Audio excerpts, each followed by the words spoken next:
Hello, everyone. Welcome to In the Know with Dr. Aidoo. I hope everyone is doing well. As I promised, we are bringing you interviews with people in the university that work in departments that are of great importance to us. And I am really excited because today we are interviewing Dr. Karen Lee, who is the Assistant Director of OSCAR. And again, without wasting any more time, I am going to go over and speak with Dr. Lee. So Dr. Karen Lee, here we go. Bam. Well, with an In the Know with Dr. Aidoo, welcome. Welcome, Dr. Lee. Thank you. Thank you so much for joining me for this interview. We're trying to bring information about different programs at the university to our students. And I know OSCAR is one of those very important programs. And so I'm so glad that you have made time to talk with me. Before we get into all of that, I just wanted to ask you, so how long have you been at Mason and what's your background a little bit? So I've been at Mason since June of 2016. So I just partway into my 6th year at Mason. And I was hired as the assistant director at OSCAR.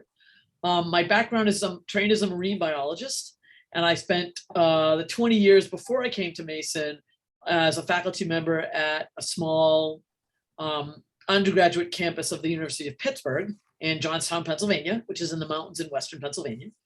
And I taught classes, mostly human anatomy and physiology, of all things, and then mentored undergraduate students in marine and aquatic ecology projects. And I was also the undergraduate research coordinator there. Well, that's excellent. So delving into OSCAR, could you please tell us what OSCAR stands for? So OSCAR is the Office of Student Scholarship, Creative Activities, and Research, which is why we call it OSCAR, because nobody wants to say that every time they talk about the office. That's right. And what kinds of programs does OSCAR offer to our students? So OSCAR's job, our mission, is to help students who want to do a research or creative project get connected with those opportunities. So we do things like help students find a mentor.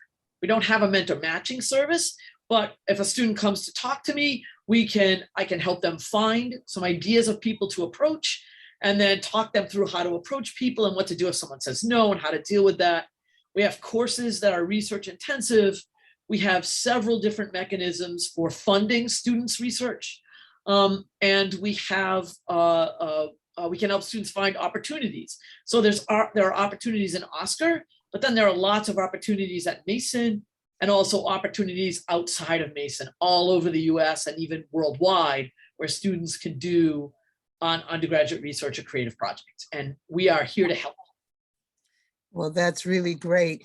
Could you tell us a little bit more about these research projects that you talked about that are funded and exactly what that entails?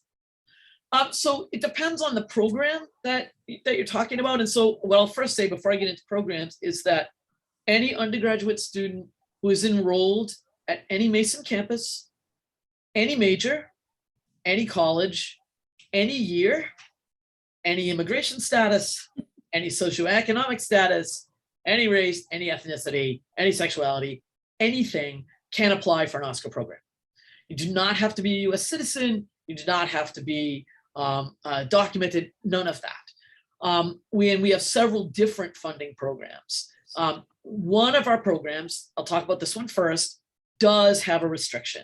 We have a research assistant program where faculty send us a position description for what they would like to hire as a student.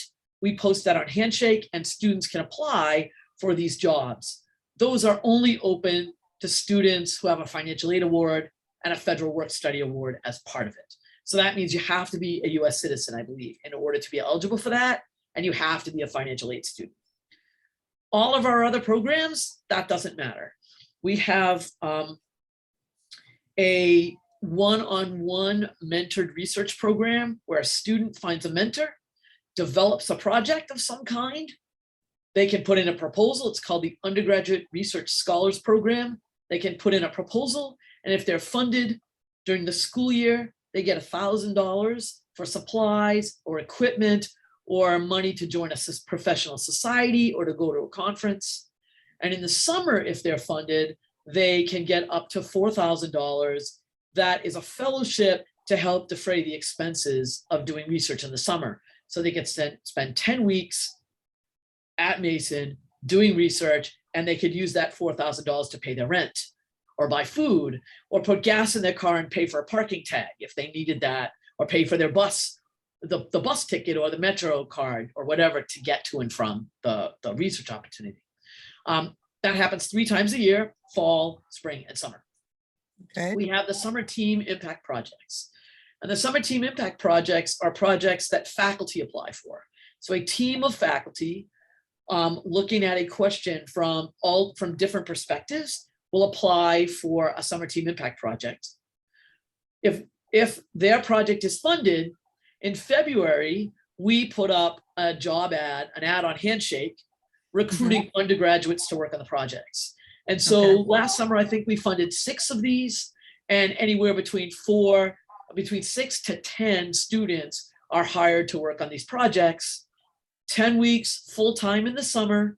And again, that for a $4,000 fellowship that they can use to pay expenses while they're working. And the cool thing about the summer team impact projects is that the student doesn't have to come up with a project. The projects are already there and the student can apply to work on it. For faculty who might be watching this, the summer team impact projects are open now. If you want to apply for a summer team impact project, the deadline is sometime in December. I don't remember the exact date, but those are open now for faculty, and then they'll be open in the spring for students.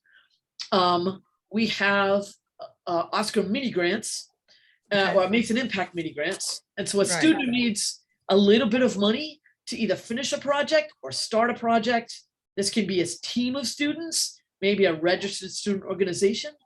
They can apply for up to $500 and be reimbursed for those expenses. So if they're doing a survey, or they need to print flyers, or they need to compensate participants in a study they're doing, or they need to rent space for an event, they can apply for the mini grant.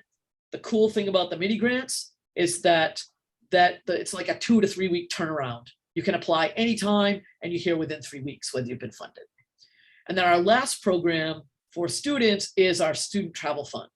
And the student travel fund allows students who've already done a project. So maybe they've already worked as a research assistant, or their student organization has done a project, or they've taken a class, a research intensive course, and done a project, and they want to go to a conference or a festival or to the Clinton Global Initiatives and present either their data or their plan at this conference. They can apply to the undergraduate student travel fund and get reimbursed for some of their expenses.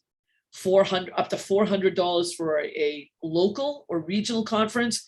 We've defined that as, do you have to stay in a hotel? And if you don't, like if it's in DC or Arlington, you don't have to stay in a hotel to do that. That would be local.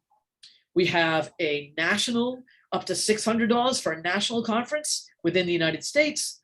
And I think that's continental United States. I think we treat Alaska and Hawaii as if they're international. And then international conference. So if you're leaving someplace where you can easily fly to, you need a passport, we can reimburse for up to $800 for those.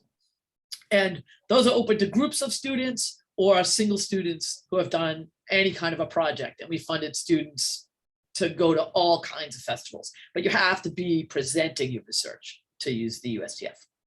Right. Wow. Sorry, lots of stuff. No, but lots of good stuff, because a lot of opportunities for students who are interested in research and presenting and participating in the enterprise of research. There are a lot of opportunities for them. There are. Right? So that is really cool to know. Okay. So how does a student take advantage of this? So in other words, what I'm asking is, what steps, if a student wants to participate in any one of these programs that Oscar offers, what are some of the steps they have to take? Well, for all of our programs where you're doing research, doing a project and getting funded, whether it's Right. research or creative project, they have to Right. have a mentor. So Okay. the first thing to do, whether you have an idea or don't, is to choose a mentor, find a mentor, ask someone to work with them. And if a student is like, how do I do that? An email to me and I can give them some steps. We're working on our website.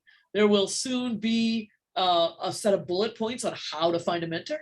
Okay. But you want to find someone who's doing something that interests you. Sometimes students will take a class and the faculty member will talk about their research in class, and a student will go, oh, that's really cool. Email them and talk and say, what you do is really interesting. How can I get involved? We suggest students talk to their academic advisor about who's doing research or projects in their department, in their major, and who that they suggest they could talk to. Or almost all the departments have a section where they have a list of faculty. And if you click on them, there's a little biography. And most of those talk about the faculty research interests or creative projects of what they're working on. And the student has nothing to lose by going to drop-in hours or emailing a faculty member and asking about their stuff and how they can get involved.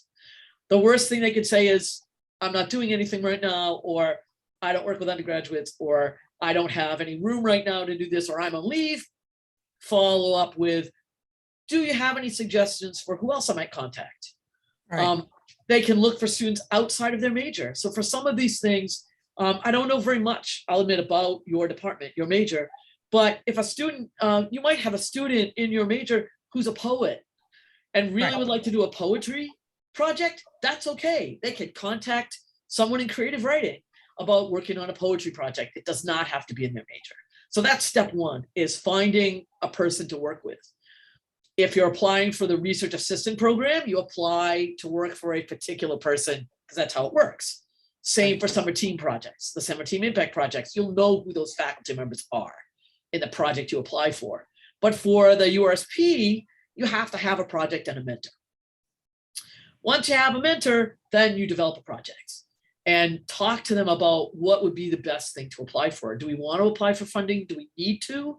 Or could I do this without Oscar? And sometimes you can. Maybe there's an independent study course in the major. Maybe there's a capstone class where you do a project. Maybe there's a directed studies, or if there's not, UNIV has a number that Oscar uses for students to do independent study. And so if they don't need any money, or it's too late, like they find someone in February and it's too late to apply for spring Oscar, they could do credit and apply for a mini grant to fund the research. But the first thing you have to do is figure out who you want to work with. Okay. So I had two questions with that. So if a student did end up working on a project or, some research, didn't initially need funding, but then decided to present on that particular thing, they could come to Oscar and request funding for the travel and the other type funds that you mentioned? Yep. The undergraduate student travel fund is open to anyone, whether they've done their project through Oscar or not. That is great to know.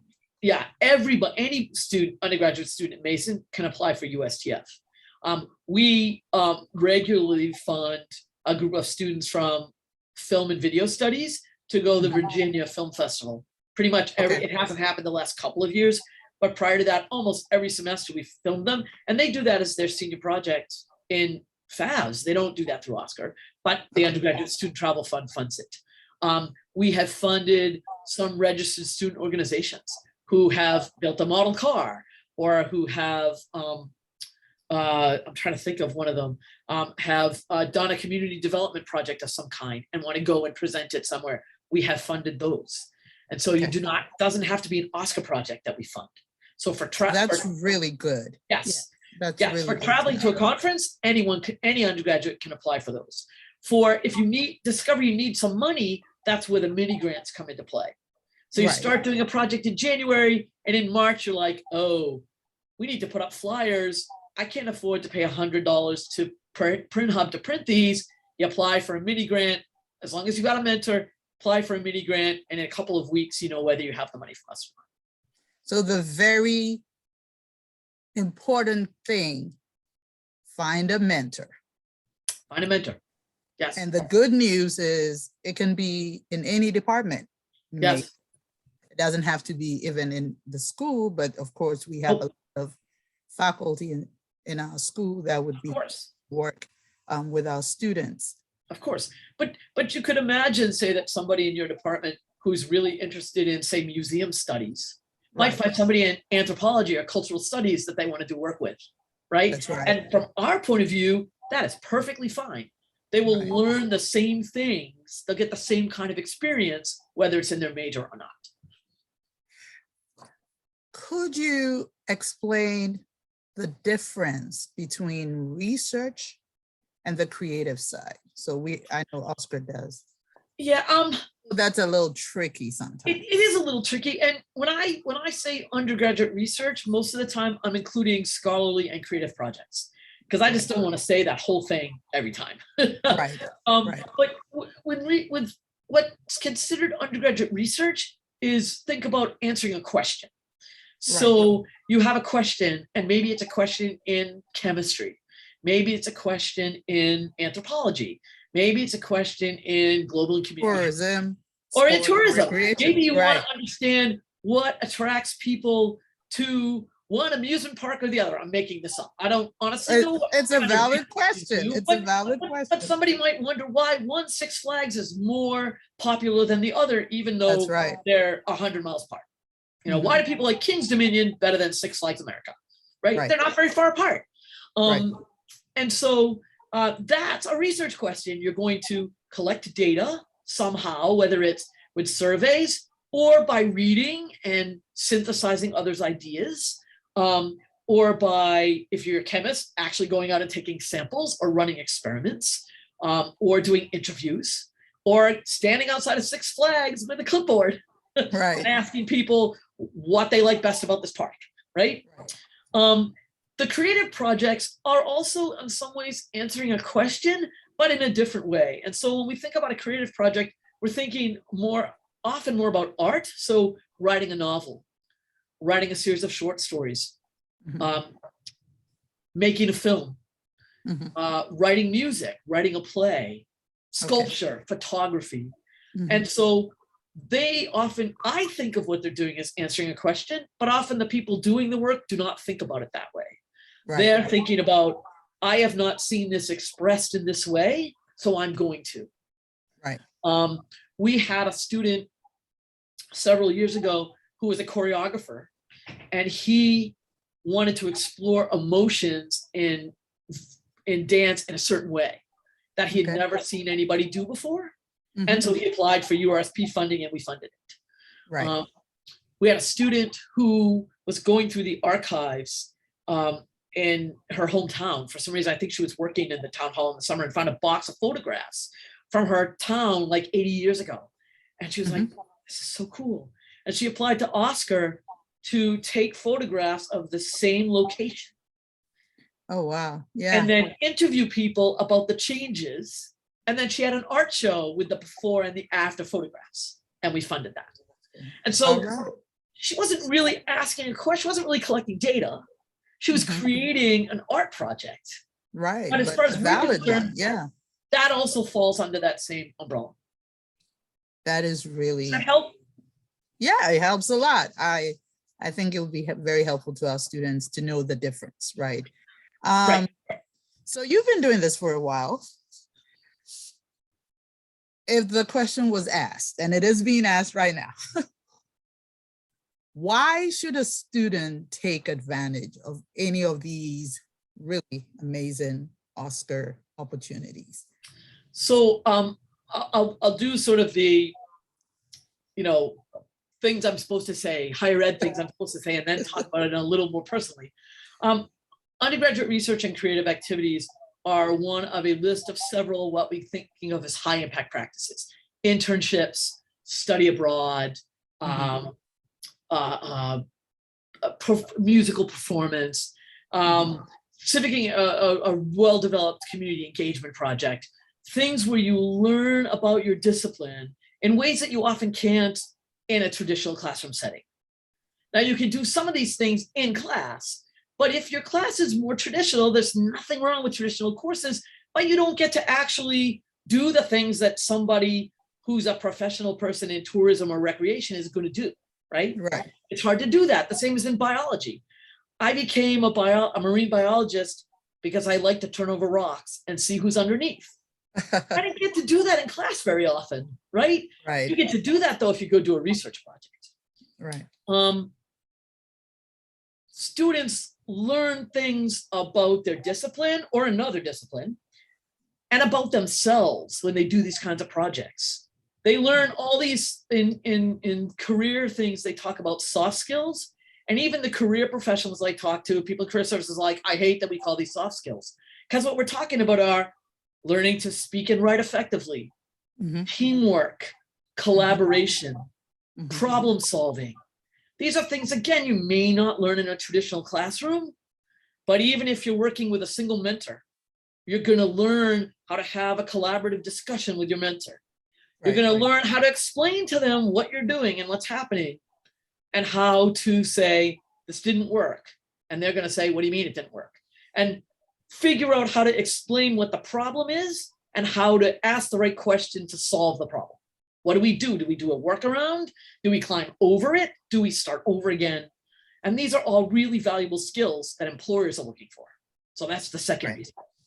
Right. The third reason is that, and I will tell this from my point of view, in my career, I've mentored somewhere between 45 and 50 undergraduate students on research projects. Okay. And I've also written dozens of recommendation letters for graduate programs, for professional programs, for jobs, for internships, for research experiences. And I can tell you without a doubt, the easiest letters to write and the letters that are most effective and have the most information in them are the ones from the students I mentored, who were in my lab, who I was meeting with regularly, who I was having conversations with, sometimes about, it's not their research, about the kind of music they liked, about what they want to do next. And even students in my courses who made the time to come to my office hours and talk to me, much easier to write those letters. I'm sure you have the same experience. Exactly. I can write a detailed letter. Whereas if someone is just in my class and I've never really met with them and they don't come to office hours, I don't have very much to say about them. I have a lot to say about a student who I've met with on a regular basis and we've been engaged in conversation. Yes. Doing an undergraduate research or creative project is a great way to strike up that relationship. Absolutely. And not only is that relationship make it easier to get good letters, we also know from studies that students really feel much better about their undergraduate experience if they have these kinds of relationships with faculty and students.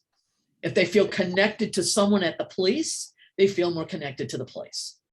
And I know this from myself and from students I have mentored. They have a sort of warmer, fuzzier feeling about the institution if they have a project like this. What else do we know? It allows you to make choices. And I'll tell the same story. I tell this story all the time. I had a student many years ago who was trying to decide between optometry school and marine biology graduate school. And he decided to go to optometry school based on his two experiences: doing research with me and interning in an optometry office. He liked that way better. He's a very happy optometrist. I have other students who did a project with me and fell in love with it and are now working as marine biologists. If you do multiples of these, like you're trying to decide between things, you do a couple of experiences, then you have a way to make a decision about what you want to do. And every time you do one of these experiences, not only do you learn something again about yourself and about the work, they also often can open doors for you. So for example, many of the competitive fellowships a student might want to apply for will ask questions like, what kind of research, creative, or community engagement projects have you been involved in? And if you haven't, it is really hard to apply for those. And we see this all the time, that students applying for graduate programs, for fellowships, if they've done something like Oscar, like being heavily involved with an student organization, Right. like a real community engagement project, they have a much easier time writing personal statements and are much more likely to be accepted into other programs. It just opens doors that might otherwise be closed. And you don't know what those doors are now. You know, I'm doing a job now that hadn't been invented when I went to graduate school. I could not have prepared to be an undergraduate research coordinator. There was no such thing. Right. When I got my PhD in 1994. Right. There was no such thing when I got tenure in 2002. These things were invented in the last 15 years or so. And so I couldn't have prepped for it, but I did enough things that one of the roads I could take was this. This is really excellent. I mean, we are always encouraging our students to take advantage of as many opportunities as possible. In our school, we require them to do a practicum and an internship, but to know that there are these other opportunities that they can take advantage of to build their resume, their experience, their confidence, and all the above is really good to know. And Yes. I thank you very much for sharing that with our students. So as we wrap this conversation up, and to be very honest, we could go for a little bit longer because I'm talking to you, I'm having all these other questions come up, but we will reserve them for maybe a part 2, right? That could be Sure. an opportunity for a part 2 of this conversation. The final question for you is, what would you say to a student that has heard you, is intrigued, is interested, but is not all the way in terms of taking advantage of what Oscar has to offer? What would be your word to such a student? Take the chance. Okay. The opportunity, as I, it's a cliche, when opportunity knocks, open the door, but the opportunity is knocking. Yes. And if your hesitance is that you don't know what you want to do and you think that it's not for you, it's for anyone who wants to do it. The only time we tell students, maybe you should do something else, is if they're not in good academic standing. Okay. Because you want to fix that first, but you do Right. not have to have a 3.5 GPA. As long as you're in good standing, we can help you find a project. Drop me an email. We can make an appointment. I will talk you through your doubts. There isn't anybody who can't do one of these projects, whether it's a small project in a class or a summer team project or a research assistantship or, our URSP project where you have to come up with your own project and write a proposal and do the whole thing. There isn't anyone who can't do one of these. There's so many opportunities at Mason, it's a little overwhelming. And so when you're planning, plan your 4 years, plan your 2 years if that's all you have left, and make room for as many of these experiences as possible. You might fall in love with something. Right, right. Thank you so much for saying that. Where can students find information? Of your website, and we'll include that when we post this video. Yes. On different sites. Yes, we have a website. It's easy, oscar.gmu.edu. Okay, there you go. They go in there and just click on the student tab. There'll be a lot of things on the side that they can just click on and explore. We are working on a new website, which we will be unrolling, I think, in pieces over the next few months. So it'll be less clunky soon. But we're working on that in pieces. But all the information is there. And if you have questions about things, my email address is relatively simple. It's just klee57@gmu.edu. And I can answer questions in email. Or if it seems like we need to have a meeting to talk about things, I am on Navigate Mason, but I'm not easy to find because I'm not in a department. So I'm not going to be an advisor in your major, but I email out the directions to people all the time. So you can either email Oscar, which is easy, it's oscar@gmu.edu, or email me and we can set up a time to talk. And we will include all those contact information points for our students. Well, Dr. Lee, this has been great. I go into these interviews, I think I know where I'm headed, and then I am always excited because it is a lot more than I even expected. So thank you so much for Thank you. time, taking time out to come to chat with us. I agree with you. I am a great supporter of Oscar. I have had the opportunity to work with a number of students in the program. It is a wonderful program. And I am excited that now our students know a little bit more about it, and hopefully will take advantage of the different programs you have to offer. So thank you so much. You get Thank you. Thank you, clap. And for everyone else, this has been great. I hope that you have learned something that's going to be helpful for you. We are definitely encouraging you to consider Oscar and its programs. And again, we will include information on how to reach Dr. Lee, how to get to the website, etc. So until the next time with In the Know with Dr. Aidoo, take care of yourselves, and we will see you soon. Bye. Bye.